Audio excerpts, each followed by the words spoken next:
Feidy Lowry a heddiw dwi wedi graddio Business Management gyda Accounting. Mae rili wedi helpu fi, dwi wedi teimlo fel dwi wedi ffeindio pwnc dwi'n rili hoffi a gyda help o'r lecturers a pawb a'r students eraill hefyd, dwi wedi ffeindio swydd dwi'n gallu dechrau ar diwedd mis yma, so dwi'n rili edrych ymlaen. Mae'r prifysgol rili wedi helpu fi. Dwi'n meddwl dwi jyst wedi clywed lot o pethau dda amdano fo, achos nes I cymryd gap year, so o'n I fel lot o ffrindiau oedd wedi dod yma'r blwyddyn cyn fi. A dwi'n meddwl mae'r just location hefyd, mae'n just lle mor neis a dwi'n just rili eisiau dod yma.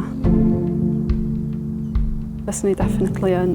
Fyswn I just dod i'r open days, edrych rownd, siarad efo pobl syma a just gweld experiences pobl eraill sydd wedi bod yma a gallu gael syniad dda sut mae'r profiad yma.